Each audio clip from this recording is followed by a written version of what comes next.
नबी पाक सल्लल्लाहु अलैहि वसल्लम अल्लाह नबी पाक के हर माल उरूज दिनो आलम अरवा में तब उरूज में अल माँ जे पेट में आया तब उरूज में अल पर जने नबी पाक सल्लल्लाहु अलैहि वसल्लम दुनिया में प्याजल पैदाइश थी या विलादत बासादत थी या असांजे बुजुर्गन पंहिंजे किताबन में लिखियो अम्मा आमना सलामुल्लाह अलैहा फरमाए थी जने मुखे बच्चो जमे पियो मुझे अखियुनि जे साम्हूं शाम जो माड़ियूं मुखे नजर पियो अचनि नूर जूं लाटूं नजर पियो अचनि जने नबी पाक सल्लल्लाहु अलैहि वसल्लम दुनिया में अची विया बीबी सुहैबा रज़ियल्लाहु अन्हा जो बयान बीबी सुहैबा फरमाए थी मुंहिंजी दिलि चयो त हिन नंढड़े ॿार मोहम्मद के वेंजारींदो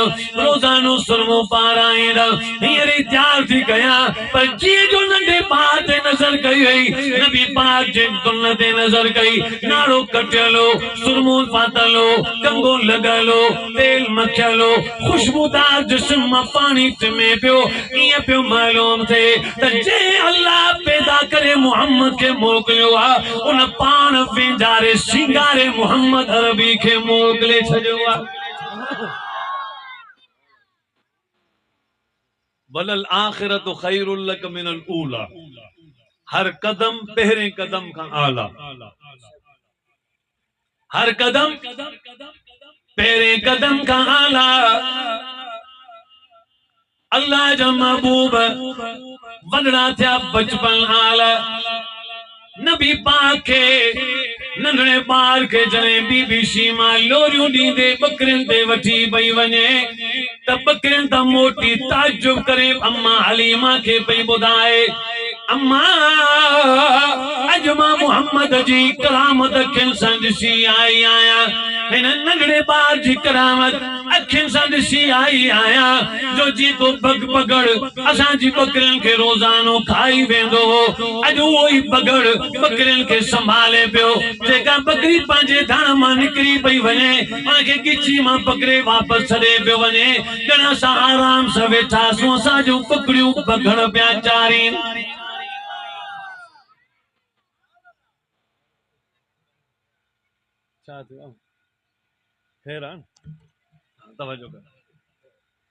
अल्लाह जा महबूब नबी थोड़ा वॾा थिया हज़रत अबू तालिब चयो ऐं नंढड़ा जेकॾहिं हलण चाहीं मुल्क शाम में वठी वञा मुल्क शाम में साईं जन वापारियुनि जे चालीहनि जे टोले में गॾु बुहीरा राय पंहिंजे देवनि जे मथां वाक कंदे परे खां ॾिठो त को माण्हुनि जो काफ़िलो पियो अचे ऐं काफ़िले जे मथां ककर छाम करे गॾु गॾु ककर हली रहिया आहिनि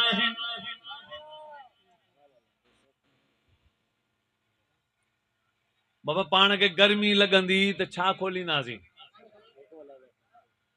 अञा जेकॾहिं बिजली न आहे त सोलर जी तार उबती हणंदासीं रिवर्स हलंदो पर जेकॾहिं पखो न त वरी एयर कूलर अञा जे पैसो आहे त एसी लेकिन उन ज़माने में न बिजली हुई न सोलर हो न एसी हुई न एयर कूलर न पखो ऐं नबी जे ज़माने में गर्मी त साॻी सर्दी त साॻी मौसमूं साॻियूं इन करे अल्लाह पंहिंजे महबूब खे अल्लाह पंहिंजे महबूब जे लाइ ककर ख़िदमत में लॻाए छॾिया महबूब जॾहिं तूं उस में निकिरंदे त ही ककर तुंहिंजा ग़ुलाम तोखे सोलर ऐं बिजली जी ज़रूरत कोन्हे कुदरती शइ तुंहिंजी ग़ुलाम आहे ककर छांव पिया कनि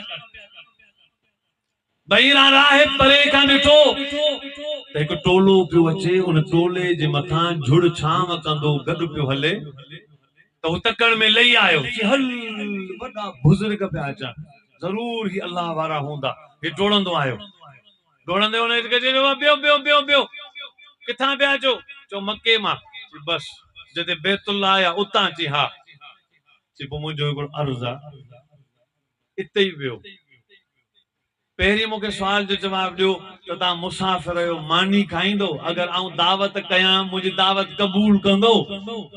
त अबू तालिब चयो दावत क़बूल आहे। चई क़बूल आहे? चई हा। चई बस कम थी वियो, हाणे ॿियो। हाणे जेकॾहिं तव्हां मुंहिंजी दावत क़बूल कई आहे त पोइ हिकिड़ो शर्त आहे। शर्त ही आहे त हिते ई बीठा हुजो, हिकिड़ो हितां निकिरे ऐं मुंहिंजे देवल ते वञे। टोले मां हिकु हिकु निकिरे, वरी ॿियो निकिरे, जॾहिं हू देवल ते पहुची वञे त वरी टियों निकिरे। ईअं नंबरवार निकिरंदो, गॾु न वेंदो। ही ॾिसण पियो चाहे त ही झुड़, ही ककर कंहिंसां गॾु थो हलणु चाहे, हो इन्हनि मां जुदा करण पियो चाहे त कंहिंसां गॾु आहे। टोले मां हिकिड़ो शख्स निकितो, ॿियो शख्स निकिरी वियो, टियों शख्स निकिरी वियो।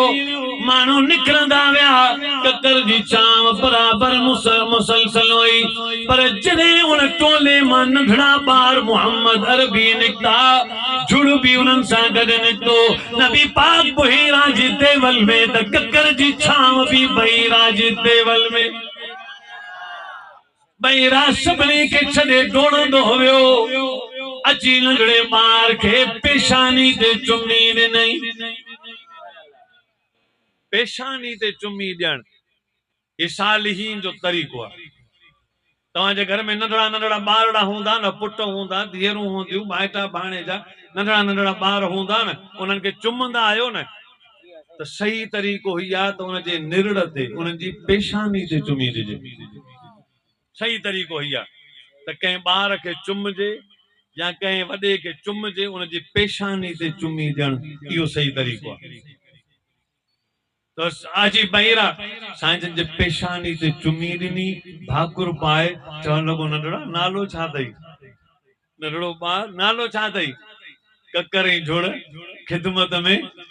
त साईं जन फरमायो, तवजो कयो, अल्लाह जे महबूब जवाब में फरमायो, अदा मुंहिंजो नालो आहे मुहम्मद। सिर्फ आशिक़ रसूल सुभान अल्लाह चवनि, सिर्फ आशिक़ रसूल सुभान अल्लाह। आयो डिम सुभान अल्लाह न, बाक़ायदे ताकत वारी, अञा बुलंद आवाज़ अल्लाह तव्हांजी सुभान अल्लाह हींअर ई रोज़े रसूल ते तोहफ़ो करे मोकिले, मोकिलियो तोहफ़ो।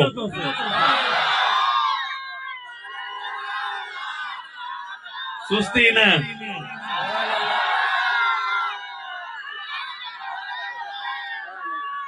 तव्हां चई सघो था सुभान अल्लाह, बुलंद आवाज़ सां। अल्लाह कबूल फरमाए। आए तवजो, वरी के माण्हू चवंदा त ही ज़िक्र खे कोन था मञनि, सॼो क़ुरान अल्लाह जो ज़िक्र अथव ऐं ज़िक्र वारी जमायत आहे। तवजो कजो, जॾहिं असां तव्हांजे सरदार रसूल इमामुल अंबिया हज़रत मोहम्मद अरबी खातमुन नबीय्यीन सल्लल्लाहु अलैहि वसल्लम साईं जन जने फरमायो, चाचा मुंहिंजो नालो आहे मोहम्मद। तने बहीरा जो दिमाग़ टकराए जी वियो, तोरा जा पुराणा उहे पन्ना यादि अची विया, इंजील जो बिशारतूं लिखियल यादि अची वियूं त आख़िर ज़मा पैगंबर जेको दुनिया में ईंदो, ख़ातमुन नबीय्यीन ईंदो, उनजो अर्श ते नालो अहमद हूंदो, फर्श ते नालो मोहम्मद हूंदो। राजा जो सुभान अल्लाह, अञा बुलंद आवाज़ सां, अर्श ते नालो अहमद हूंदो, फर्श ते नालो मोहम्मद हूंदो। वो मोहम्मद अरबी उन मकाम वारो हूंदो जो कुरान में आहे। सिपारो नंबर 28, सूरत जो नालो सफ़, आयत नंबर 6, कुरान फरमाए तो बिस्मिल्लाहिर रहमानिर रहीम, व इज़ क़ाल ईसा इब्न मरियम या बनी इस्राईल इन्नी रसूलुल्लाहि इलैकुम मुसद्दिक़न लिमा बैन यदैया मिनत तौराति व मुबश्शिरन बिरसूलिन यअती मिन बाद इस्मुहु अहमद। हजरत ईसा जेका बिशारत ॾिनी तौरात में मेरा तौरात उहा तौरात में हुई मुबश्शिर बिरसूल यअती मिन बाद इस्मुहु अहमद। आखिरी ज़मा आखिरी नबी जेको ईंदो हज़रत ईसा इब्न मरियम बिशारत ॾिनी त मूंखां बाद हिकु नबी ईंदो जेको ख़ातमुन नबीयीन हूंदो जंहिंजो नालो अहमद मुस्तफ़ा हूंदो ऐं ज़मीन ते मुहम्मद मुस्तफ़ा हूंदो। अहमद ऐं मुहम्मद जो नालो हूंदो। बहीरा जॾहिं मुहम्मद जो नालो ॿुधो उनजी स्क्रीन ज़हन जी स्क्रीन ते उहे सभई बिशारतुनि वारा पना तरी आया। वरी दिल में सोचे त लिखियल हीअं बि हो जेको आख़िर ज़मा पैगंबर हूंदो उनजे जिस्म में हिकिड़ी निशानी हूंदी ॿिन्ही कुल्हनि जे विच ते पोइ ते कंध खां थोरो हेठि मुहम्मदुर रसूलुल्लाह चमड़ी ते मोहरे नबूवत जो ठपो लॻल हूंदो। जॾहिं काल वारी जाइ त कपिड़ो हटायईं तॾहिं नज़र कई त लिखियो पियो मुहम्मदुर रसूलुल्लाह मुहम्मद अल्लाह जो रसूल सल्लल्लाहु अलैहि वसल्लम। हैरान थी वियो चई पोइ तूं हिते कीअं किॾां पियो वञी चई वञा में मुल्क शाम कंहिंसां गॾु चाचे सां कहिड़ो आहे चाचो हीअ अबू तालिब। अबू तालिब चई नंढड़े ॿार खे छो किॾां थो वठी वञे चई घुमाए फिरांसि दिलि थी चवेसि चई न तव्हां नथा सुञाणो ही उहो ॿारु आहे जंहिंजे लाइ अल्लाह साईं सॼो जहान जोड़े झरके चमकाए ऐं बनायो आहे जंहिंजे सदके जहान बणियो आहे। इनखे किॾां थो अचे हिनखे ॿाहिरि न कढो। इहो हस्ती आहे जो अचण वारे ज़माने में सभिनी नबीयनि जो बि सरदार आहे सभिनी रसूलनि जो बि सरदार आहे। इनखे वापसि मोकिल।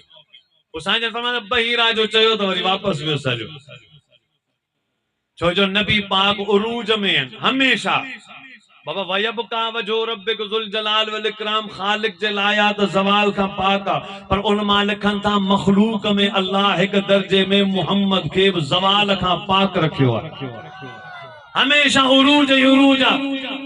आलम अरवा में तब उरूज में मां जे पेट में तब उरूज में जावा तब विलादत उरूज में नबी जी बचपन उरूज में नबी जी छोकराए पर उरूज में नबी जी जवानी उरूज में। पर 40 सालन जी माण्हू उम्र में ई पहुचंदो आहे त पोइ असांजा वॾड़ा पोड़ा जेके वॾा उम्र जा उहे ॿुधाईंदा आहिनि त 40 सालन जी उम्र में जॾहिं इंसान पहुचंदो आहे त उनजा नट ढिरा थियण शुरू थींदा आहिनि। पुराना लॻल धक पुराना फट ज़ाहिर थींदा आहिनि। शुगर बीमारियूं ब्लड प्रेशर ही हू चक्कर अचण इहे सभु शुरू थींदियूं आहिनि बीमारियूं। पर हे ॿुधो नबी पाक सल्लल्लाहु अलैहि वसल्लम 40 सालन खां पोइ त नबी थियण शुरू थी विया। असी पोइ ते थियण शुरू थींदा आहियूं नबी त अञा अॻिते नबूवत जो कदम थियण शुरू थियो। 14 अगस्त 610 ईस्वी हुई मके पाक जी धरती गारे हिरा में नबी पाक इबादत दौरान ॾिठो को फरिश्तो आयो असली रूप में जिब्रील अमीन आयो चवण लॻो या मुहम्मद इकरा ऐं मुहम्मद पढ़। साईं फरमायो मां बिकारी छा पढ़ा इकरा चयो पढ़। टे दफ़ा जॾहिं इसरार कयो पढ़ तॾहिं साईं जन जिमें अल्लाह साईं जन खे फरमायो बिस्मि रब्बिकल लज़ी ख़लक़ ख़लक़ल इंसान मिन अलक़ इक़रा रब्बुकल अकरम अल्लज़ी अल्लम बिल कलम। सोना उन जे नाले सां पढ़ जंहिं रब तोखे पैदा फरमायो आहे। 40 सालन खां पोइ अञा वधीक आला अञा वधीक उरूज में ऐं पोइ साईं जन 23 साल नबूवत जा 13 साल मक्के में रहिया। घणा साल पोइ नबूवत खां पोइ मिलण खां पोइ 13 साल मक्के में रहिया। वॾो ज़ुल्म थियो काफर गारियों पे ॾियनि, कैद कयूं 3 साल शोबे अबी तालिब में, पत्थर पिया हणनि, गारियों पिया ॾियनि, ताना पिया हणनि, मेढ़ा पिया ॾियनि, बगावत पिया कनि, घटवत पिया ॻाल्हाइनि। अल्लाह जा रसूल हिकिड़ी बाज़ार में विया, बाज़ार में आया, माण्हुनि खे सॾु कयूं त हेॾां अचो। हुस्न जमाल रानाई इरफान जमाल जा जोहर ॾिसी करे कंहिंमें जुर्रत न होंदी जो मोहम्मद जे इशारे के घटि करे सके, छो जो मोहम्मद जो इशारो उहो कामिल आहे जो चंड खे बि टुकड़ा पियो करे। साईं जन इशारो चल के कन हेॾां अचो त माण्हू टोड़ंदा अचनि, पर जॾहिं उन्हनि खे चवनि न कूलू ला इलाहा इल्लल्लाह तुफ्लिहून त माण्हू भॼी पिया वञनि। माण्हू टोड़ी त आया पर अध मां भॼी पिया वञनि, ॻाल्हि ॿुधनि ई कोन पिया, भॼी पिया वञनि। साईं जन फरमाया छा आहे जेके ॻाल्हायां तो भॼी तो वञे। साईं जन पोइ ते निहारियो त अबू जहल बीठो हो, वो सरदार हो मशहूर, वो चवे पियो माण्हुनि खे इशारो पियो करे निकिरो निकिरो भॼो, हिन जी न ॿुधो भॼो। पोइ साईं जन ॻाल्हाइनि था, पोयां इशारो थियो, ही भॼी वियो, हर हिकु माण्हू भॼी पियो वञे। पोइ साईं जन पोइ ते निहारियो त अबू जहल पियो माण्हुनि खे भॼाए इशारो करे। साईं जन सभिनी खे छॾे अबू जहल खे चयो चाचा तू ही कलमू पढ़, जेकॾहिं कलमू पढ़े त कुफर मां निकिरी इस्लाम में ईंदे, गुमराही खां निकिरी हिदायत में ईंदे, ऊंधाए मां निकिरी ऐं रोशनी में ईंदे, दोज़ख मां निकिरी जन्नत में पहुचंदे। पर हिदायत जो दरवाज़ो जिते बंद हूंदो आहे उते इख्तियार फ़क़त अल्लाह जो हलंदो आहे। मन यहदिहिल्लाहु फला मुज़िल्ल लह, जेके रब हिदायत ॾे उनखे केरु गुमराह न करे सघंदो। वमन युज़लिलहु फला हादिय लह, ऐं जेके रब गुमराह करे छॾे उनखे केरु हिदायत नथो ॾेई सघे।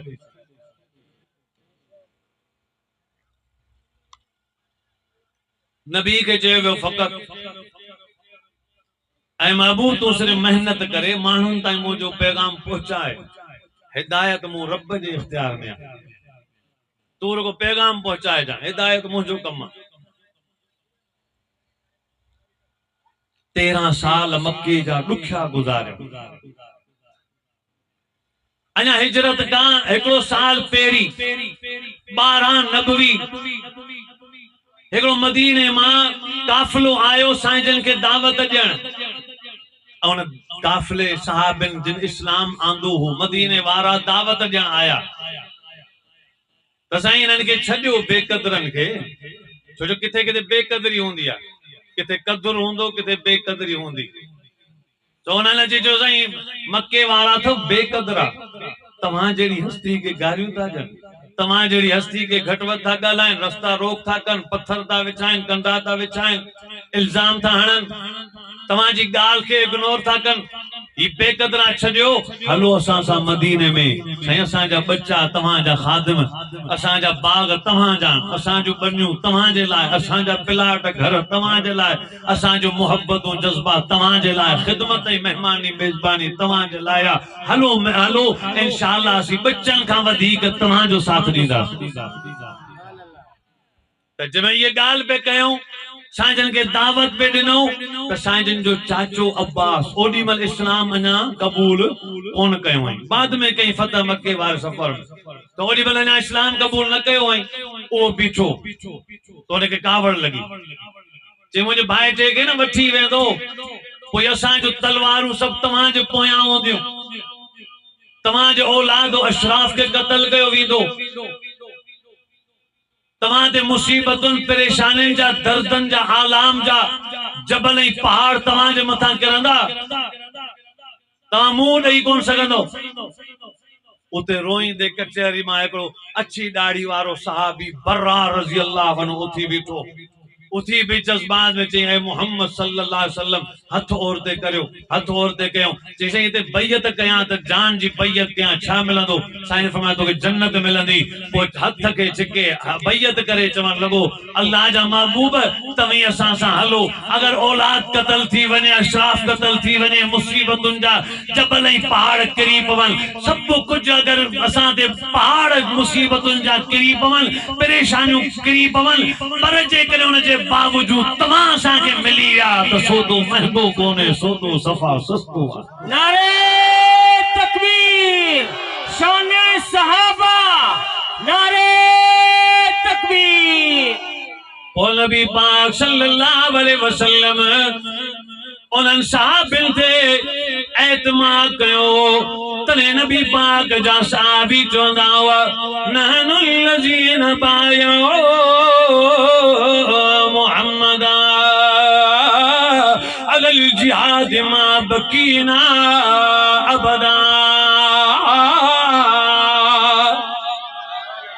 असा जिंदगी भर जेस ताईं जी रहियो असा मोहम्मद रबी जे हथ ते सौदो जान जो करे बैयत करे चुका आहियूं उहे साहबी चवंदा हुआ ऐं खुद नबी पाक सल्लल्लाहु अलैहि वसल्लम खंदक जे मैदान में सिपह सालार को साहबी कौन हो सिपह सालार हुन खंदक जे मैदान में को आल बैत कौन हो सिपह सालार को उम्मती कौन हो खंदक जे मैदान जी अगवानी खुद रसूलुल्लाह पान प्या कर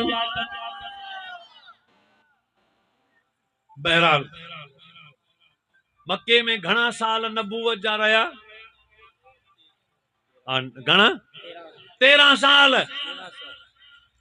साल नबी पाक मक्के में रहा या नबूवत हुई उरूज में आ पर जने नबी पाक हिजरत करे मदीने आया ज़कात मदीने में फर्जा हज मदीने में फर्ज ऐं जिहाद मदीने में फर्ज थियो मदीने में अब्बा चांदे खत लिखा हुआ जंगल में फतह मिली मदीने में आराम से खिदमत दीन जी थी मदीने में ऐं उते सुखियो साह खयो मदीने में उरूज आयो मक्के पाक में नबी उरूज में आयल पर मदीने में अञा वधी उरूज में आया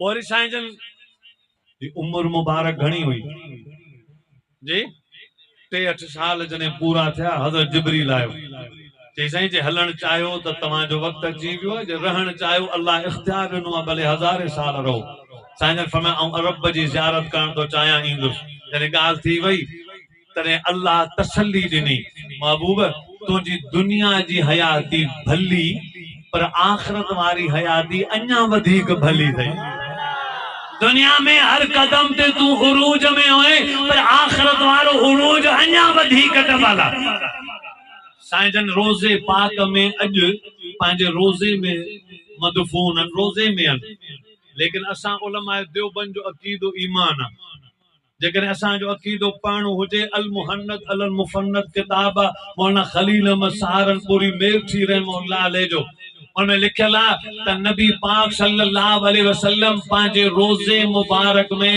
हयातियन छा आहिनि जिंदान भाई शहीद भी जिंदान नबी भी रोज़े में जिंदा पर करोड़े अरबे शहीदन जी हयाती एक पासे महबूब जी हयाती उन्हनि खां अञा मथे आहे त माना मतलब चवण जो ही आ हर कदम नबी जो आला पर अगलो कदम अञा वधीक आला नबी दुनिया में हयाती हो उनमें त आला पर रोज़े वारी हयाती दुनिया वारी हयाती खां भी वधीक उरूज में आहे आज ने क़यामत जो डी थींदो उरूज तो ओडी मल मिलंदो जल महबूब के मकाम महमूद ते बिहारियो वेंदो होजे कोसर नबी जे हथन मां विरायो वेंदो ऐं नबी जे असहाब ऐं गुलामन जे हथन मां विरायो वेंदो होजे कोसर जा साकी थींदा ऐं नबी पाक जन्नत में वेंदा तब आला ही आला जमाल का पाकन अल्लाह से इंशाअल्लाह सा सबनी के